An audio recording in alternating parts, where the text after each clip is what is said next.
Os pontos de Fernando Lima.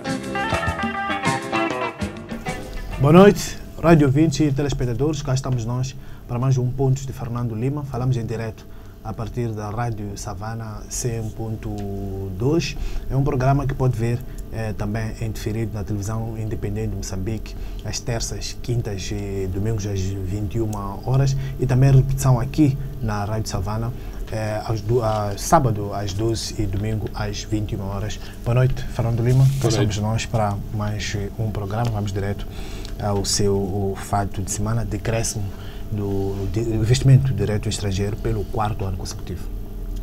Não são boas notícias na frente económica, apesar do Governo estar a tentar pôr a sua melhor face para mostrar que, não obstante os problemas que enfrentamos, o país continua. É verdade, o país continua, mas os números não deixam de ser preocupantes. E os números da UNCTAD, um organismo especializado das Nações Unidas, indicam-nos que o ano passado, 2017, o investimento direto estrangeiro caiu 26%. Portanto, o total do investimento direto estrangeiro foram 2.300 milhões de dólares, quando no ano anterior, em 2016, o investimento direto estrangeiro foram 3.100 milhões. Eu gosto de usar os milhões, não gosto de usar aqueles bilhões falsos anglo-saxónicos.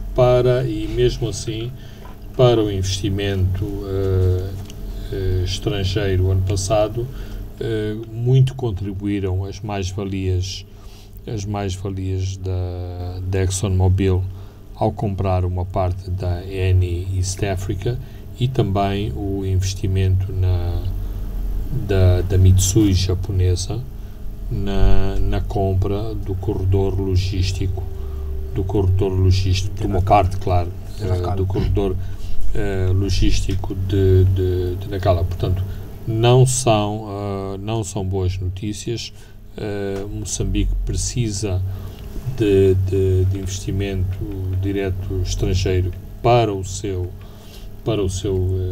desenvolvimento, e isto são notícias preocupantes, porque significa que os mercados internacionais, os investidores internacionais têm as suas leituras sobre o mercado moçambicano, e claramente nesta altura há uma retração.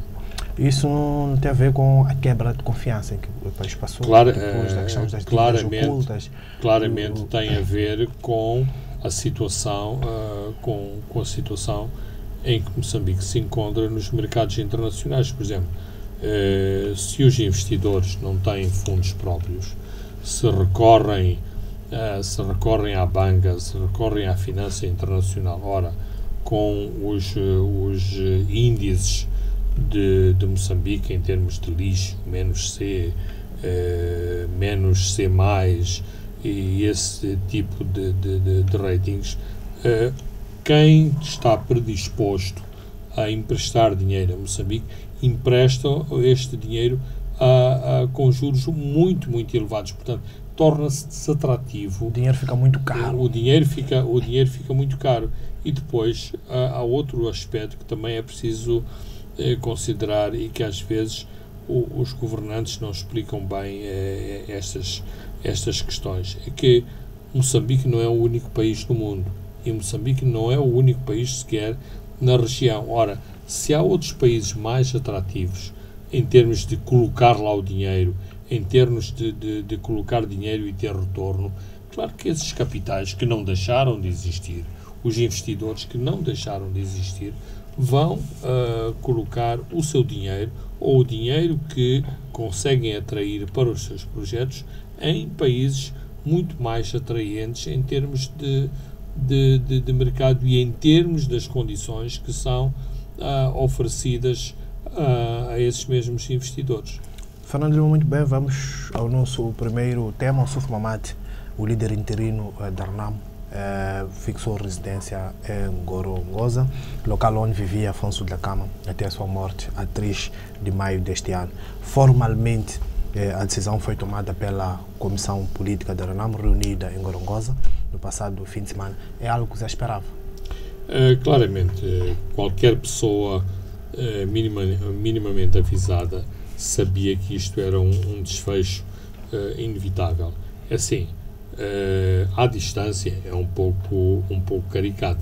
Um deputado da Assembleia que é promovido à posição mais elevada do principal partido da oposição de Moçambique para dirigir esse mesmo partido, o principal partido da oposição de Moçambique, tem que se ir refugiar no meio de uma floresta. Ora, isto, para qualquer observador não avisado, é muito caricato. Agora, nas condições específicas de Moçambique, faz todo sentido. O Ossuf Mahamat tem como seu principal desafio não deixar desagregar o seu próprio partido. Ora, se a força... Então a ideia é evitar que a RENAM se fragmente em facções. Este é um dos objetivos. E, portanto, ele estar próximo daqueles que têm mais poder e daqueles que podem também, com as suas ações, fazerem, por exemplo, descarrilar o processo negocial conducente à paz. E esta é a segunda questão. Para que a RENAM continue a conduzir com sucesso este diálogo, o Ossuf Mahamat precisa não de estar ao pé dos seus pares do Parlamento, mas dos militares da RENAM, que têm sido extremamente influentes na pressão que têm exercido sobre o governo. E quando o pacote da descentralização está mais ou menos concluído, tipo 99,9%, haverá aí umas vírgulas em alguma da legislação complementar que vai ser anunciada em breve, mas entramos numa questão crucial, que é toda a questão da desmilitarização e da integração dos homens da RENAM nas forças de defesa e segurança. Ora, nós sabemos, e não obstante o presidente de Moçambique colocar água na fervura e diga que o processo está praticamente concluído, nós sabemos que são questões muito sensíveis. Muito sensíveis quando, em termos de integração, a integração não comporta apenas integração, comporta integração e colocação de elementos da RENAM em posições de liderança. E a segunda questão também... Estamos a falar de posições de liderança nas Forças Armadas, na Polícia e no SIS. E também... já lá ia ao SIS e à Polícia. Integração no SIS e na Polícia, que é um aspecto novo. Portanto, se no Exército já se fez, e portanto a crítica que existe em relação à área militar é que uma parte dos quadros da RENAM foi mandada para a reserva, não têm postos operacionais e, portanto, nunca foi dada a devida importância aos militares da RENAM. Na área da Polícia e da Segurança de Estado, são áreas completamente novas que a RENAM faz questão em entrar nessas áreas, nomeadamente nas forças especiais da Polícia, porque também foi sempre das forças especiais da Polícia que a RENAM recebeu os maiores ataques e, claramente, nos serviços de informação de Estado, porque uma parte de todo este trabalho, digamos, mais silencioso é exercido por estes serviços e a RENAM também quer estar. E esse tal trabalho silencioso, sobretudo na parte final da administração Guebuza com a questão das dívidas ocultas, onde alguns setores argumentam que serviam para comprar armas para perseguir a própria RENAM, e a RENAM não estava lá para perceber também isso. Precisamente, portanto, a RENAM, aquilo que argumenta habitualmente é que muitas das operações que são desencadeadas, nomeadamente desde a situação criada a partir do acantonamento na Gorongosa, todas as operações desencadeadas pelo Exército, eles tiveram conhecimento prévio sobre essas operações.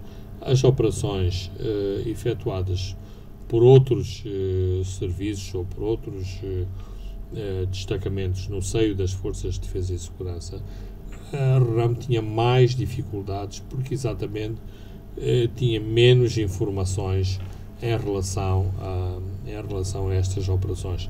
Não obstante, não deixar de ter informações sobre essas outras áreas militares. E por isso mesmo quer estar lá, ou seja, quer estar lá também para reivindicar esta situação de que as forças de defesa e segurança são republicanas e apartidárias e não, como argumentam agora, quer o CIS, quer a polícia, são braços armados do partido Frelimo, são elementos das forças de defesa e segurança extremamente politizadas e como aqui foi referido, toda esta problemática das dívidas ocultas, por exemplo, não só foi conduzida pelos serviços de segurança, como, e isto é uma especulação, mas é uma especulação que não anda longe da verdade, eventualmente uma parte deste dinheiro foi utilizada para o Estado adquirir armas para exatamente combater a RENAM, porque não estamos a ver umas dezenas de carros militares de combate, de munições, de armas, a própria logística, nomeadamente as rações de combate, os fardamentos, virem de borla ou virem como uma dádiva chinesa ou norte-coreana. Uma parte destas armas foi adquirida nos mercados internacionais e nesses mercados não vendem a crédito e não fazem donativos. O diálogo ao telefone, de novo. Em Gorongosa, Fernando Lima, o SUFO terá ou não maior capacidade de interação no diálogo para a paz com o presidente Nyusi, ou isso pode trazer algumas dificuldades às iniciativas de paz de Filipe Nyusi? As duas coisas, os dois cenários são possíveis. Uma outra razão de o SUFO Mamad se refugiar, e não estou a aplicar a palavra aleatoriamente, se refugiar na Gorongosa, é para fugir às pressões na cidade e em Maputo. As pressões de dentro ou os de fora? Usando a terminologia de todos, mas neste caso concreto, dos de fora, nomeadamente do governo, nomeadamente do Presidente da República e da comunidade internacional, dos mediadores. Porque estando-se na Gorongosa, e não estou a falar de cor, porque estes argumentos utilizam-se muitas vezes. É sempre possível, quando uma discussão está menos clara, invocarem-se problemas nas comunicações, problemas na clarificação de alguns pontos, ou seja, compra-se tempo neste tipo de expedientes, e não é por acaso que muitas vezes os assessores técnicos de ambas as delegações têm que viajar para a Gorongosa exatamente para esclarecer estes pontos. Portanto, digamos que na Gorongosa Ossuf Momad está mais blindado para resistir a essas pressões. Em relação às pressões dos de dentro, claro que também está agora a desenvolver a sua própria carapaça, ou seja, ele era quase como um entre tantos, como deputado. Era, em última análise, inclusive, extremamente discreto, e, ao ser investido desta nova posição, digamos que precisa de ter a própria carapaça de inviolabilidade em termos de poderes e de decisões. E ao estar próximo dos militares, estará a mostrar a sua lealdade com isso brinda mais lealdade também e também, digamos que obter determinados poderes em termos de decisões que são muito equiparados a Afonso Dhlakama. Ossuf Momad nunca terá os poderes de Dhlakama, não, estas coisas não se conquistam por inerência de funções. De funções, cada caso é um caso, mas estando naquela posição, estando próximo dos militares, ou seja, estando próximo do centro gravitacional de poder no interior da Renamo, também está muito mais blindado dos seus adversários políticos no seio da própria Renamo. Uma das coisas que se discute muito, ou se discutiu muito nestes anos de conversações e de avanços e recuos nas conversações, era exatamente as influências que os diferentes grupos na Renamo exerciam sobre Afonso Dhlakama. E isto, digamos, mesmo no bom sentido, causava muita animosidade entre esses mesmos grupos ou entre as próprias personalidades. Porquê? Porque quando chegava alguém que tinha uma nova ideia, que trazia uma nova proposta, digamos, outra pessoa já se tinha antecipado, obtendo luz verde para negociar num certo sentido ou para implementar uma determinada decisão num outro caminho, o que trazia frustrações, trazia intrigas, mas no fim do dia, como Afonso Dhlakama era o catalisador de todas estas diferentes sensibilidades, ele conseguia esbater esses ciúmes e essas frustrações. Neste caso, enquanto o líder está a ganhar a tal carapaça, este processo vai ser mais sinuoso, mais difícil, mais complicado, porque, por exemplo, claramente há indivíduos e setores que não vão ter o mesmo acesso ao Ossuf Momad que tinham com Afonso Dhlakama. Com Afonso Dhlakama. E isto também não cria problemas de decisão, mas cria problemas de comunicação, de frustração. Ou a questão central aqui será de ver até que ponto Ossuf Momad, tal como fez Afonso Dhlakama anteriormente, transforma todas estas insuficiências de coordenação, de liderança, mesmo às vezes de visão estratégica, em algo extremamente positivo e que traga ganhos objetivos à própria Renamo, sabendo-se que os seus opositores, e neste caso os seus opositores a Frelimo, o governo de Moçambique e o interlocutor que representa estes interesses, o Presidente da República, também não são ingênuos. sabem que a RENAM está fragilizada, sabem que a sua liderança está fragilizada e, claramente, como em todas as negociações, vão tentar obter dividendos destas fraquezas momentâneas, não obstante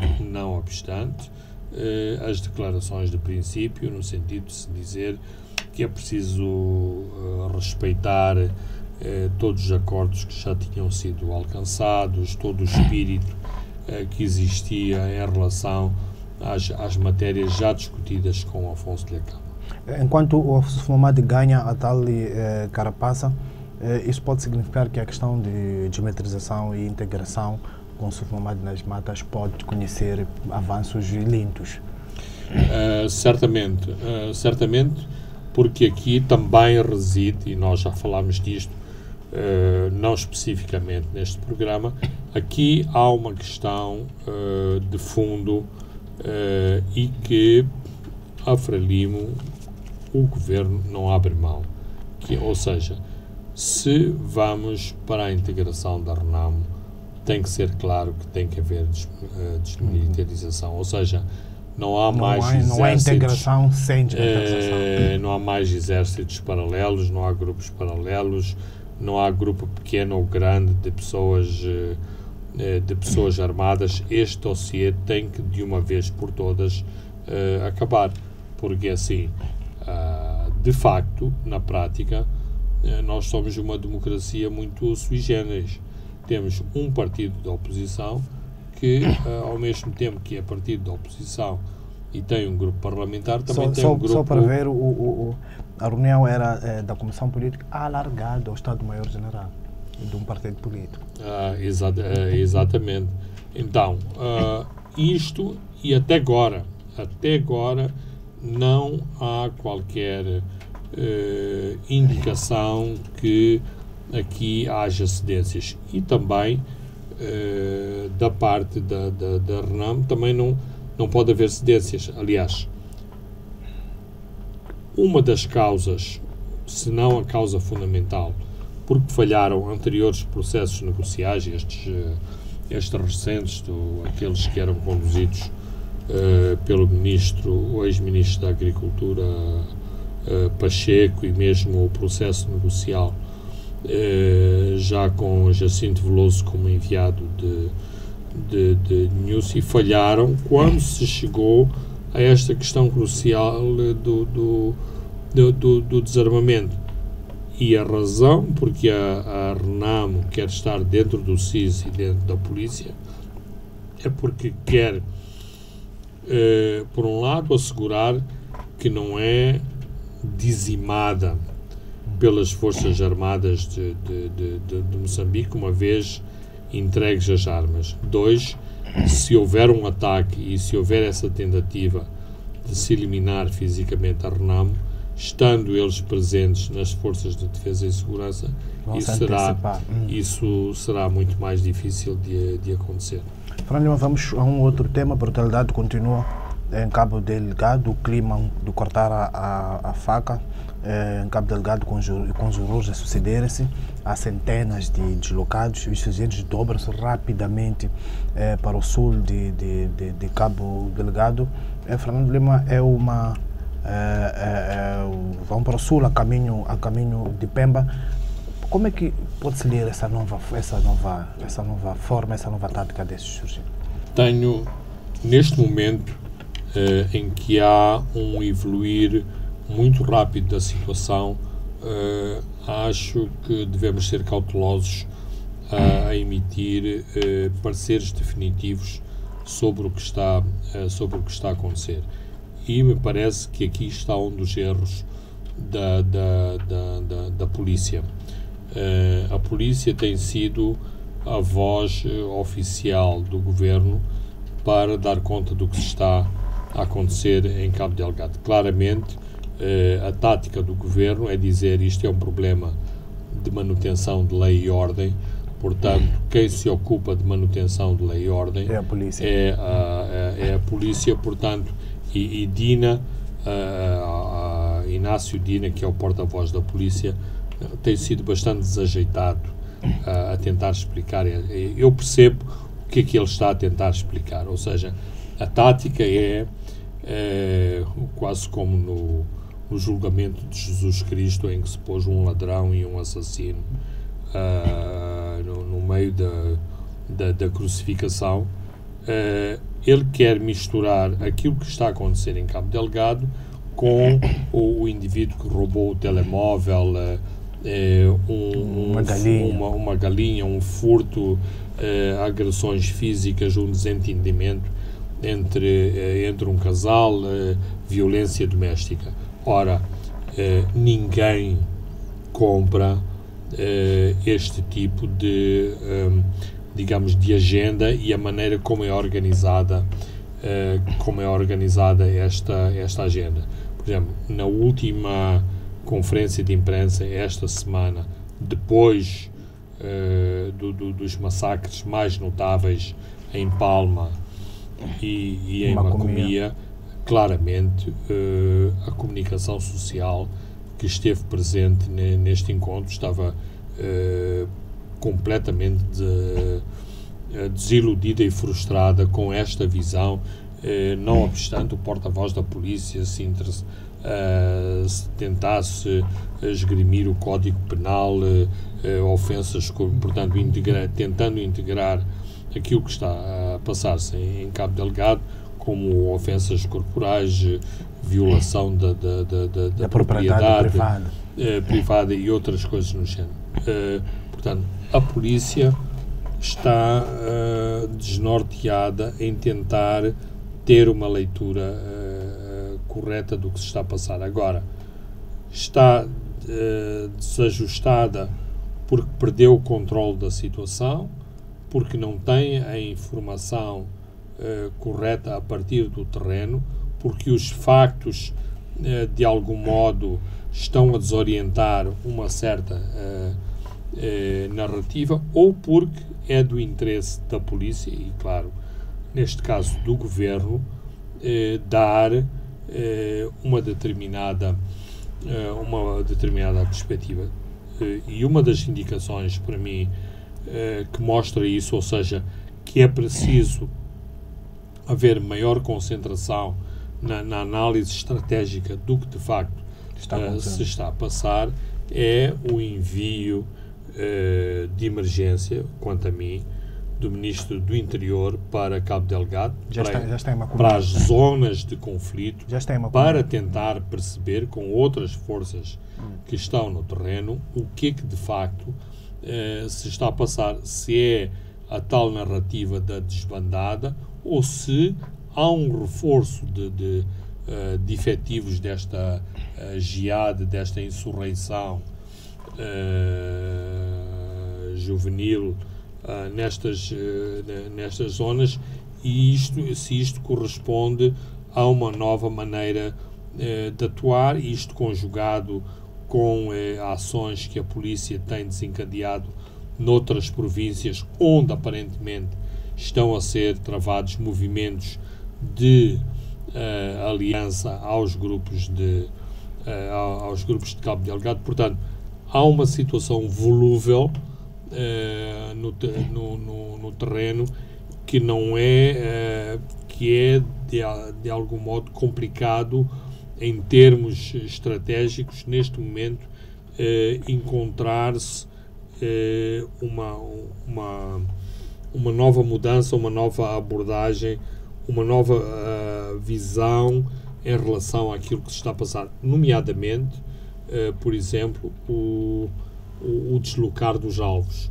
Portanto, o deslocar dos alvos das forças de defesa e segurança para alvos civis. Inclusivamente, há indicações que em determinados ataques que estavam a ser planeados, quando se soube da existência de elementos da polícia ou do exército nessas localidades, esses ataques foram evitados. E claro que têm que ser evitados pelo seguinte: todos estes grupos armados, se é assim que lhe podemos chamar, estão armados basicamente com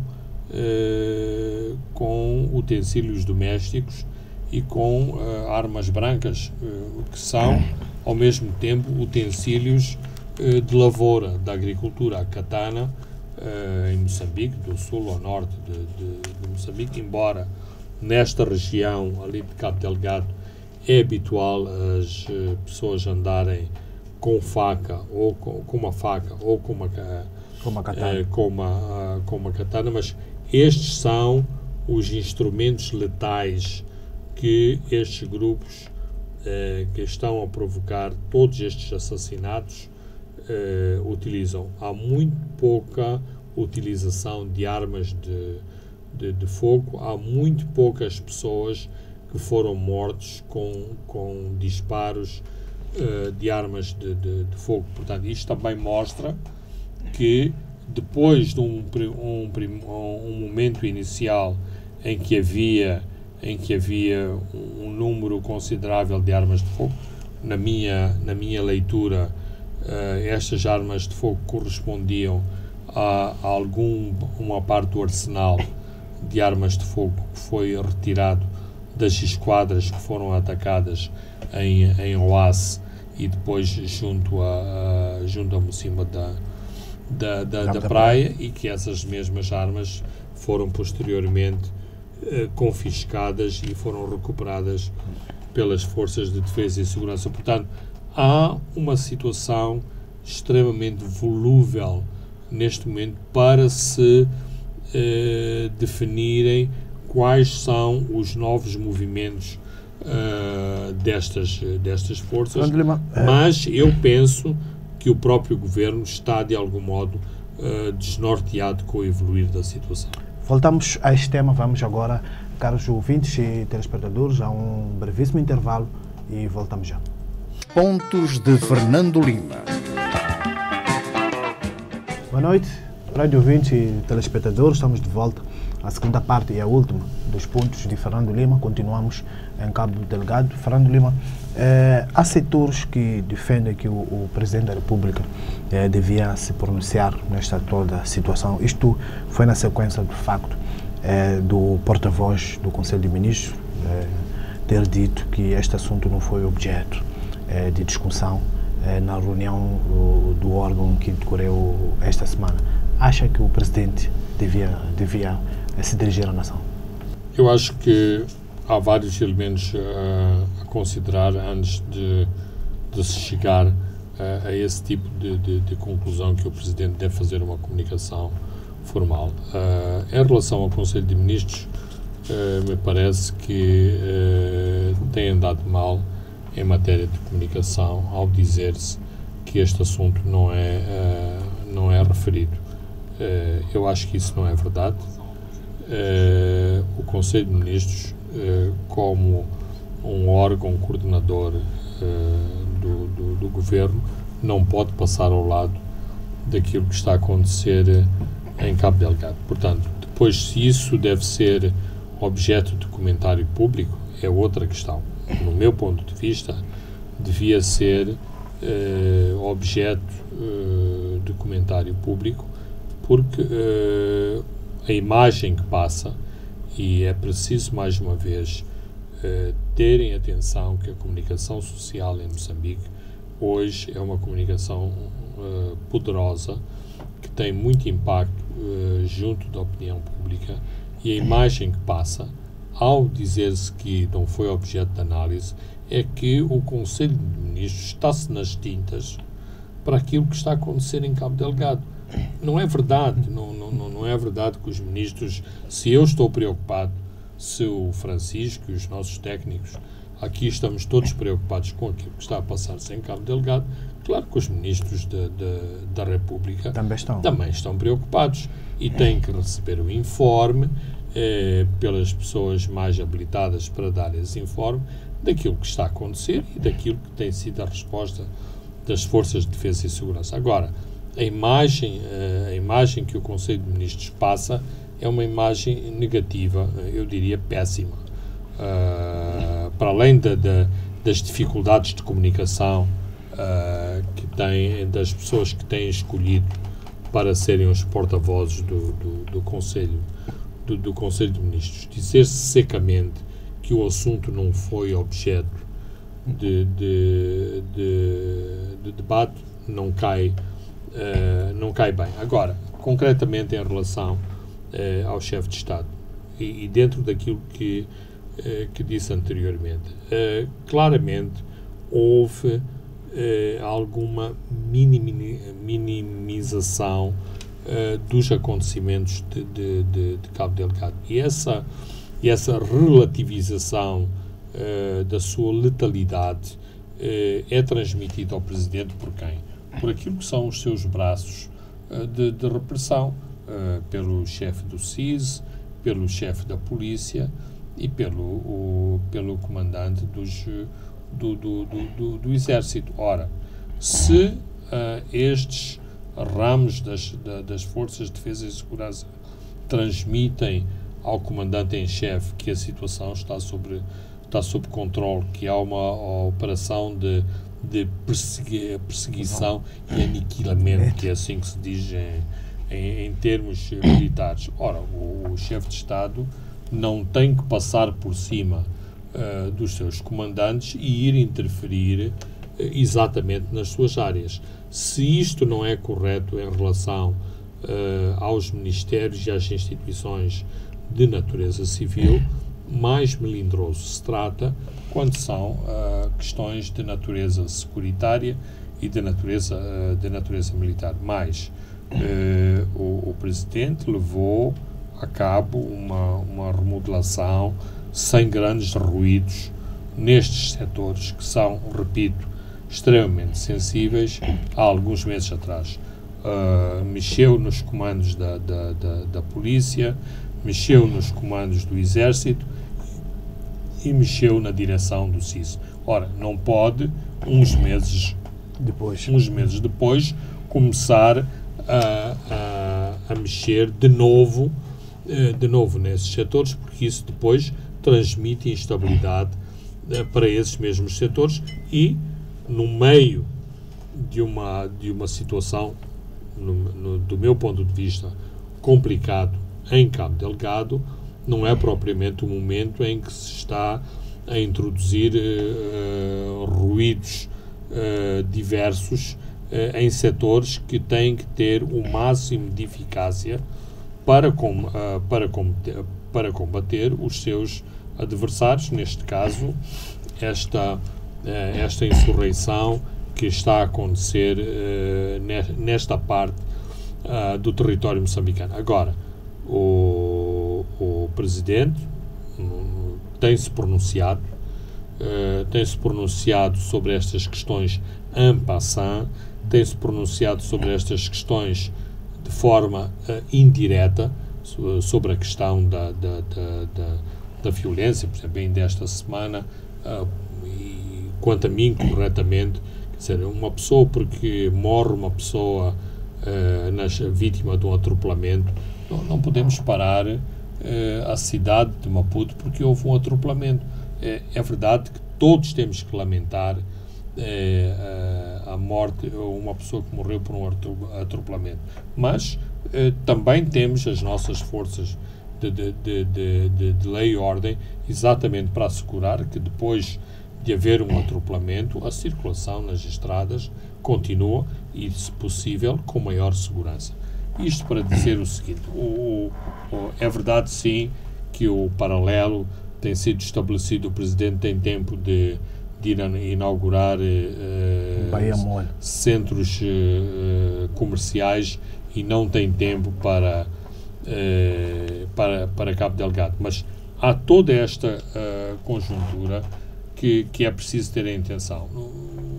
Eu acho que talvez o avisado seria convocar uma reunião do Conselho Nacional de Defesa e Segurança, fazer-se uma comunicação ao Conselho da situação de Cabo Delgado, tirar-se um comunicado sobre a situação de Cabo Delgado, se não houver outros assuntos para tratar neste Conselho de Segurança, e isto claramente, e é um órgão presidido pelo chefe de Estado, demonstra que as mais altas instâncias deste país estão preocupadas com estão preocupadas com a situação de Cabo Delgado e analisaram e, inclusive, alargaram o debate sobre estas questões a outros setores, convocando o Conselho Nacional de Defesa e Segurança.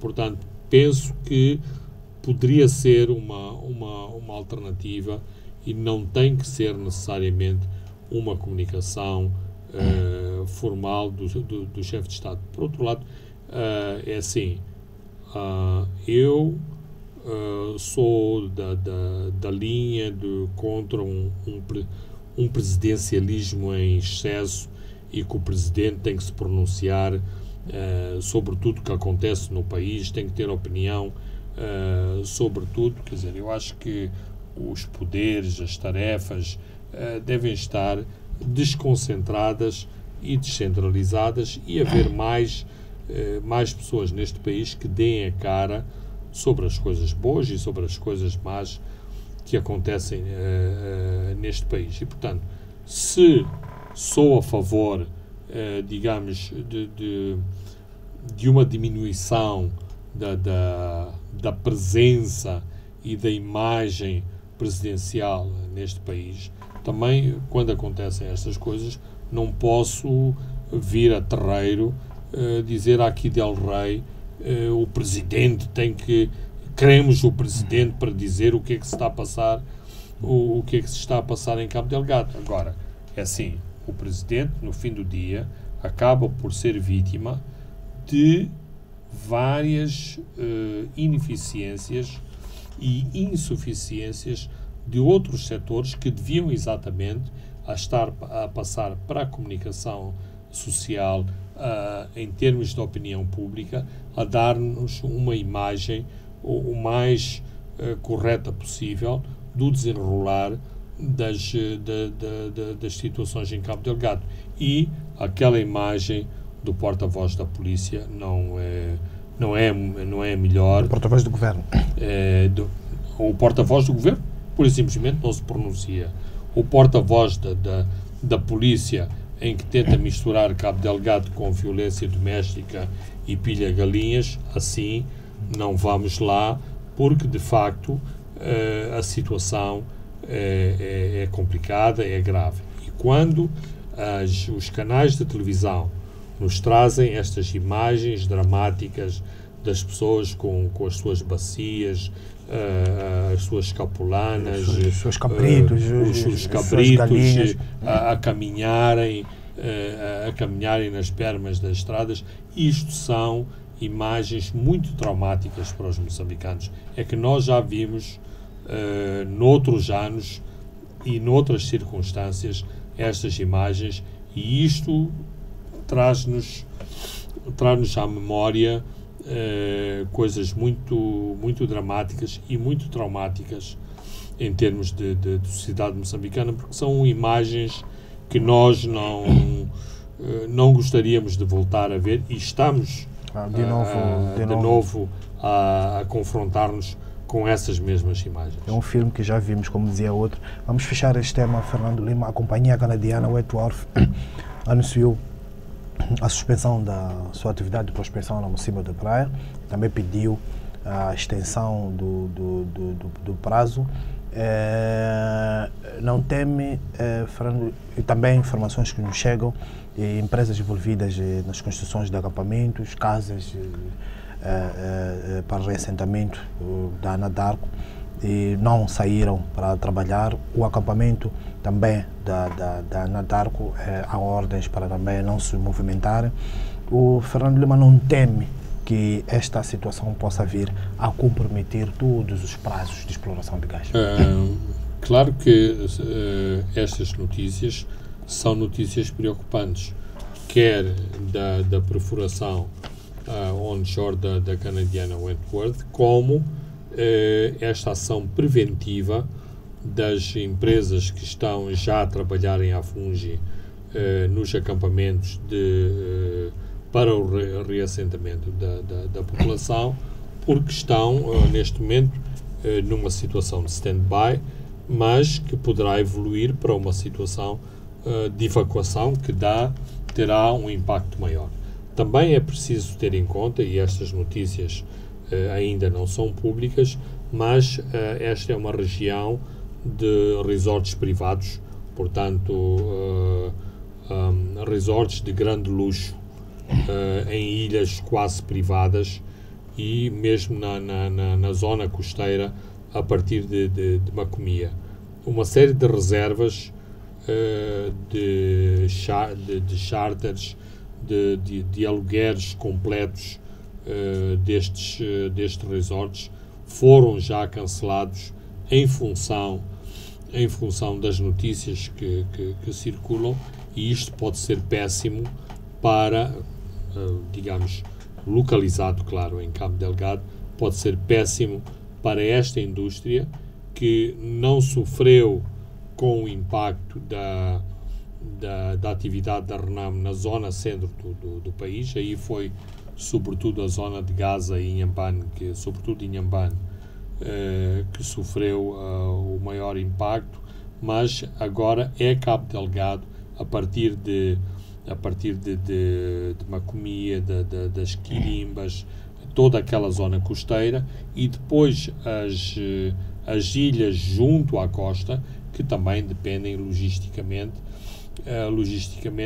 da parte continental, uma vez que nem todas são abastecidas por avião, e portanto há esta componente de segurança que é necessário ter em conta. Mas o turista que vem da América Latina, ou vem da Europa, ou dos Estados Unidos, nem sequer quer saber das logísticas para chegar à tal ilha.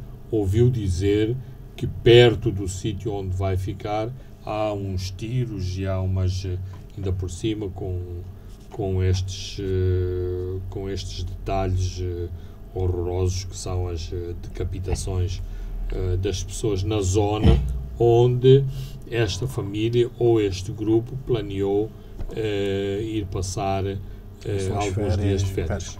E, Fernando Lima, esta situação acontece numa altura em que Maputo acolhe uma conferência sobre turismo baseado na natureza, arrancou nesta quinta-feira.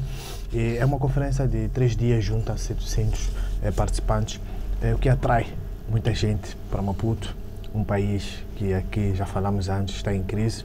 Esteve também Ian Khama, o antigo presidente do Botswana, fez lá uma comunicação, um país que tira muitos dividendos com o turismo. Como é que está a acompanhar esta conferência? Bem, eu penso que é uma conferência extremamente importante. Por um lado, porque lança ou relança toda a atividade da conservação em Moçambique, que tem sido muito atacada pela caça furtiva, nomeadamente, por exemplo, quer a reserva do Niassa, quer a reserva especial do Limpopo.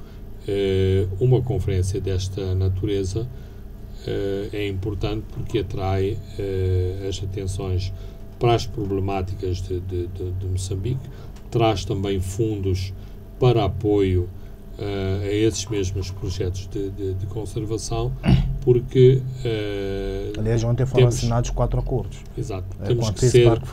Temos que ser realistas.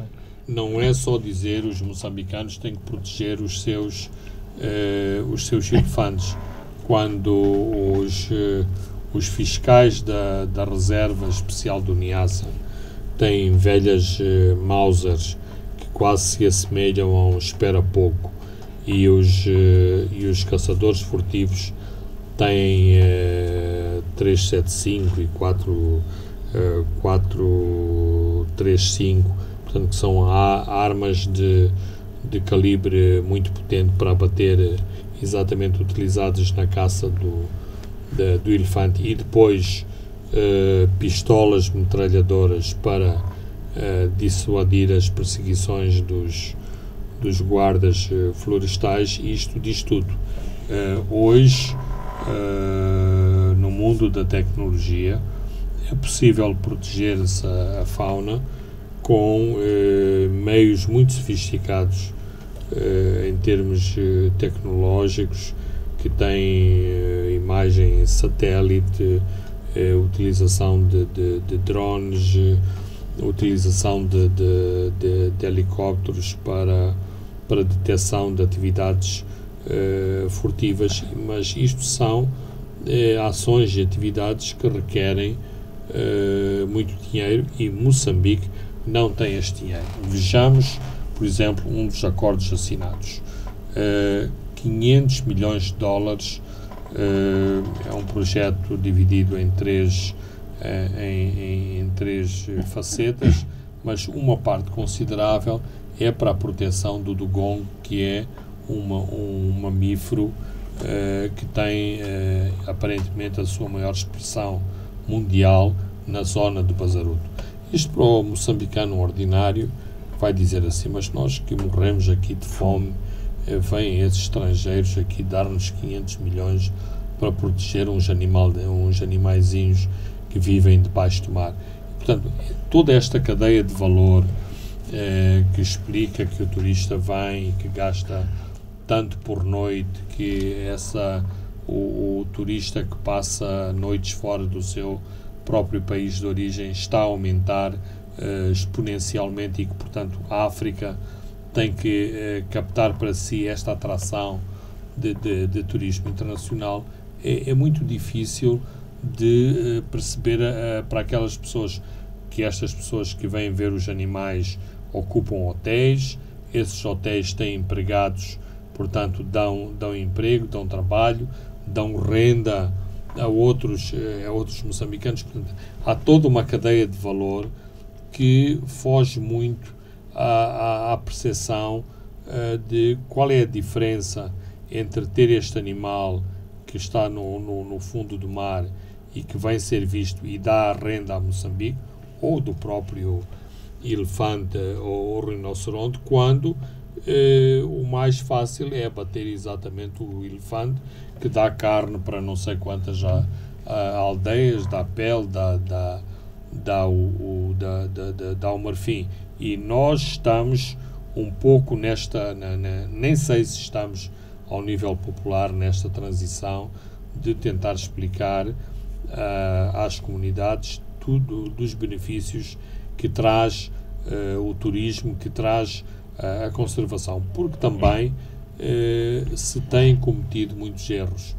Fez-se uma lei que, por exemplo, estabelece que as comunidades são beneficiárias, mas cada vez que o presidente, o ministro ou o administrador se desloca a uma determinada comunidade, a primeira queixa é onde é que está o dinheiro que somos supostos de beneficiar. Claro que isto é complicado, é complexo, porque inclusivamente muitas vezes o governo, as próprias autoridades não têm uma ideia clara como é que se faz este benefício das comunidades.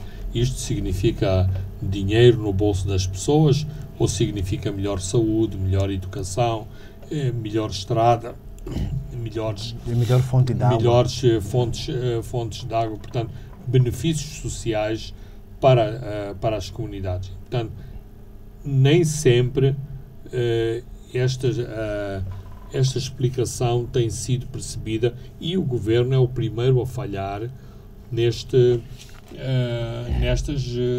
entregas. Vimos o escândalo há uns anos em Sofala, com as entregas dos dinheiros da exploração madeireira, que o governo provincial devia milhões e milhões de meticais às tais comunidades que lhes foi explicado que iriam ser beneficiados. Claro que no dia seguinte a pessoa que foi explicada que seria beneficiária vende-se ao primeiro chinês que lhe aparece, porque o chinês nem sequer passa cheque. O chinês dá cash imediatamente. Abre uma mala de dinheiro e entrega o dinheiro na hora pelos troncos abatidos, pelos troncos entregues. Ora, a população não está lá para esperar os discursos do administrador. Se o chinês veio com a sua malinha do dinheiro, ele aceita aquele dinheiro da coisa, porque ainda por cima tem o alibi perfeito. Tem o alibi de dizer: foi-me prometido que haveriam estes benefícios, até hoje, passados não sei quantos anos, ainda estou à espera. Portanto, a conferência é um marco importante. É um marco importante também porque estamos nesta encruzilhada de problemas internos, internacionais, de dificuldades no nosso diálogo com a própria comunidade internacional, e a conferência prova que no meio destas dificuldades todas é possível não só lidar com doadores privados, mas também com grandes instituições internacionais especializadas na conservação, especializada no financiamento de ações de conservação, como é o Banco Mundial, e, portanto, é extremamente importante para o país. Depois, isto também cala a boca a muitas pessoas importantes em Moçambique que sempre olharam com grande desconfiança para o turismo como esta fonte importante de rendimentos. E porquê? Porque também temos políticas erradas de turismo em Moçambique, em que se privilegia um turismo de alta qualidade. Quando eu digo alta qualidade, um turismo de renda alta, o que deixa de fora do turismo ou dos benefícios do turismo a nossa emergente classe média, que, por exemplo, vai aos países vizinhos e encontra preços muito mais atraentes e interessantes para fazer turismo. Quando é o que dizia o Funduzile Mkhisekedi, que é o CEO da South African National Parks, que é preciso também atrair este segmento que Fernando Lima está a falar. Mas também, esta tarde, quando ele intervia num painel sobre marketing e estratégia de desenvolvimento do turismo, falava de uma relação de interdependência entre o turismo e a conservação. É por aí, Fernando Lima, que podemos compreender a liderança do Mitader e o ministro Celso Correia, que estão a ter nesta conferência. Aparentemente, este ministério pegou o boi pelos chifres. E liderou este processo. Eu penso que sim. Este é um ministério que claramente nos surpreende quase todos os dias pelos sucessivos coelhos que vai tirando da cartola. Num mar de lamentos, de lamentações, desde os buracos das nossas principais estradas, às chuvas fora de época, aos boicotes internacionais, ao feijão-boa. Há sempre um ministério que tem qualquer coisa a dizer. Este ministério continua a fazer coisas, continua a atrair investimentos, inclusivamente começa a desenhar-se uma faceta interessante neste ministério, que é começar a tirar fundos do próprio ministério para entregar a outros setores da economia de Moçambique. Eventualmente, isto também é propiciado pelas grandes apreensões de madeira que foram feitas, mas claramente me parece que há uma perspectiva global e integrada daquilo que é desenvolvimento rural. Desenvolvimento rural que não é só agricultura, tem que ser agricultura, mas tem que ser conservação e tem que ser estabilidade para essas comunidades terem garantias de posse da terra, de cultivo da terra e também de proteção desses mesmos recursos, nomeadamente as florestas e os habitantes das florestas, que não só são pessoas, são também os animais, e felizmente que nesta zona da África ainda continuamos a ter esta grande riqueza faunística que outras zonas da África infelizmente já não têm, e eventualmente ainda vamos a tempo de algumas partes do país conservá-las, mantê-las e usar isto em benefício dos moçambicanos e também beneficiar em termos de renda das pessoas que nos vão apreciar essas nossas riquezas. Muito bem, Fernando Lima, chegamos ao fim de mais um programa. Eu sou Francisco Carmona, André dos Santos se encarregou da parte técnica. Nos vemos hoje há 7 dias. Boa noite. Pontos de Fernando Lima.